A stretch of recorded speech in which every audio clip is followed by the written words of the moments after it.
எனக்கு அருமையானவர்களே, ஆண்டவராய் இயேசுவின் இனிய நாமத்தில் உங்களுக்கு என்னுடைய வாழ்த்துக்களை தெரிவிப்பதில் மகிழ்ச்சி அடைகிறேன். நீங்கள் மகிழ்ச்சியா இருக்கிறீர்களா?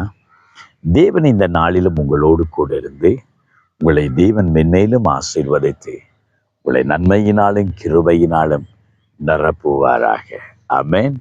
ஒவ்வொரு நாளும் நாம் வாழ்கிற வாழ்க்கையில கர்த்தருக்கு பிரியமானது இன்னதென்று சோதித்து பார்த்து நலமானதை செய்ய நாம் அழைக்கப்பட்டிருக்கிறோம்.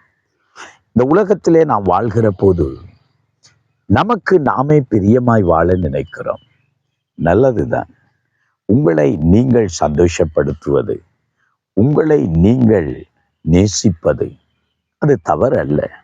உங்களுக்கு விருப்பமானது, உங்களை பிடித்தமானதைத்தானே நீங்கள் சாப்பிடுவீர்கள். உங்களுக்கு விருப்பமானதைத்தானே நீங்கள் உடுப்பீர்கள். அது தவறென்று சொல்ல முடியாது. இன்னும் சிலர் மற்றவர்களை பிரியப்படுத்த நினைக்கிறார்கள். ஒருவேளையில் ஒரு மனைவி தன் கணவனை எப்படி பிரியப்படுத்தலாம், கணவன் மனைவி எப்படி பிரியப்படுத்தலாம், பிள்ளைகள் பெற்றோரை எப்படி பிரியப்படுத்தலாம், பெற்றோர் பிள்ளைகளை எப்படி பிரியப்படுத்தலாம் என்று நினைக்கிறார்கள். அதுவும் தவறில்லை.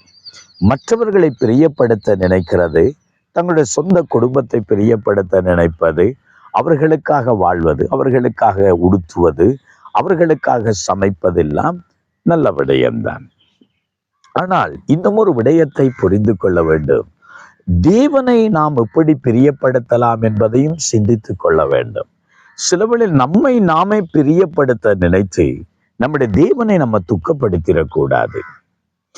மனுஷர்களை பிரியப்படுத்த நினைத்து அவங்க அப்படி நினைப்பாங்க, இவங்க இப்படி நினைப்பாங்க, அவங்களுக்காக நான் அதை செய்யணும் என்று சொல்லி தேவ வார்த்தையை நம்ம மீறிடக்கூடாது.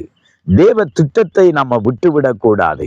தேவ சித்தத்தை மாற்றிவிடக்கூடாது. மனுஷனுக்கு பிரியமாய் இருக்க வேண்டியது முக்கியம்தான்.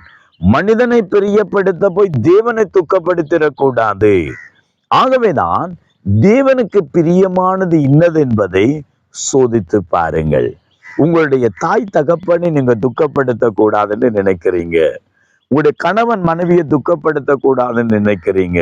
உங்களுடைய சகோதரர்கள் நண்பர்களை துக்கப்படுத்த கூடாதுன்னு நினைக்கிறீங்க. உங்களை சிருஷ்டித்த தேவனை, உங்களுக்காக தன் ஜீவனை கொடுத்த தேவனை, உங்களுக்கு இவ்வளவு நன்மை செய்து உங்களை நேசிக்கிற தேவனை நீங்க துக்கப்படுத்த கூடுமோ? அதனாலதான் பவுல் எழுதுகிற போது சொல்லுகிறார், நீங்கள் மீட்கப்படும் நாளுக்கென்று முத்திரையாய் பெற்றுக்கொண்ட பரிசுத்த ஆவியை நீங்க துக்கப்படுத்தாதிருங்கள் என்று சொல்லப்படுகிறது. நமக்கு ஒரு தேவன் இருக்கிறார், அவரை நம்ம துக்கப்படுத்த கூடாது. ஆகவேதான் தேவனுக்கு பிரியமானது இன்னதென்பதை நீங்க சோதித்து பார்த்து நடவுங்கள். ஆண்டவருடைய வார்த்தையிலிருந்து அங்கே நீதிமொழிகளின் புஸ்தகம் 21:3 வசனம் சொல்லுகிறது, பலியை பார்க்கிலும் நீதியும் நியாயமும் செய்வதே கர்த்தருக்கு பிரியம் என்று சொல்லப்படுகிறது. பலியை பார்க்கல, நாங்க கொடுக்கிற காணிக்கை, தசோபாகம் இவைகள் ஒரு பலியாக நாம் செலுத்துகிறோம். சில வேளைகளில் நம்முடைய ஜெபங்கள், நம்முடைய துதி ஆராதனை ஒரு பலியாக நம்ம சொல்கிறோம். சில வேளைகளில் நாம் பலி என்று சொல்கிற போது ஏதோ ஒன்றை நாம் கொண்டு போய் கடவுளுக்கு செய்கிற ஒரு பொருத்தனையின் அடிப்படையில நாம் செய்கிற காரியம். இன்னைக்கு அந்நிய மார்க்கத்தில் இருக்கிறவங்க அநேகர் தங்களுடைய பிள்ளைகளை கூட பலி செலுத்துறவங்க இருக்கிறாங்க, மிருகங்களை பலி செலுத்துறவங்க இருக்கிறாங்க, பல காரியங்களை பலி செலுத்துறாங்க. ஆனா கர்த்தர் விரும்புகிற என்ன தெரியுமா? நீதியும் நியாயமும் செய்வதே கர்த்தருக்கு பிரியம். இந்த கர்த்தருக்கு முன்பாக நீதியும் நியாயமான காரியம் என்ன, பரிசுத்தமானது என்ன, தேவன் விரும்புகிற காரியம் என்ன என்பதை பார்க்கணும். இன்னைக்கு உலகத்தில் இருக்கிற அநேகர் வெளியில தங்களை சுத்தப்படுத்தி கொள்றாங்க, ஆனா உள்ளமோ கொள்ளையினால் இல்லாவிட்டால் அசுத்தங்களினால் நிரம்பி இருக்கிறது. தேவனுடைய ஜனமே, நீதியும் நியாயமும் இன்னதென்று நீங்கள் அறிந்து அவைகளிலே நடந்தால் அதுதான் கர்த்தரை சந்தோஷப்படுத்தும். அந்த தேவன் சந்தோஷப்பட்டா நீங்களும் சந்தோஷமா இருப்பீங்க. ஹல்லேலூயா. ஆகவே கர்த்தருக்கு பிரியமானது இன்னதென்று இன்றைக்கு சோதித்து பார்த்து அவருடைய வழிகளில் நடக்கிறீர்களா? அவருடைய வார்த்தைக்கு ஒப்பு கொடுப்பீர்களா? கர்த்தர் இந்த நாளில் உங்களை ஆசீர்வதிப்பார். ஜெபம் பண்ணுவோமா? எங்களை நேசிக்கிற எங்கள் தகப்பனே, இந்த செய்தியை கேட்கிற உம்முடைய பிள்ளைகள் உமக்கு பிரியமானது இன்னதென்பதை அவர்கள் சோதித்து பார்த்து வழிகளில் நடந்து வர, நீதியும் நியாயமும் செய்ய கர்த்தர் கிருபை பாராட்டும். ஆண்டவரே, பரிசுத்த ஆவியான இன்றைக்கு யாரும் துக்கப்படுத்த விடக்கூடாது.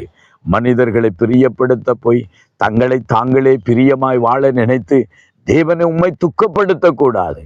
உம்மை சந்தோஷப்படுத்தலாய் உமக்கு பிரியமானது இன்னதென்பதை சோதித்து அறிந்து செயல்பட ஆண்டவர் உதவி செய்வீரார். இயேசுவின் நாமத்தில் ஜெபிக்கிறோம் எங்கள் ஜீவனுள்ள நல்ல பிதாவே. ஆமென், ஆமென். கர்த்தர் இந்த நாளில் உங்களோடு இருந்து ஆசீர்வதிப்பார். கர்த்தருக்கு பிரியமானதை செய்யுங்கள். God bless you.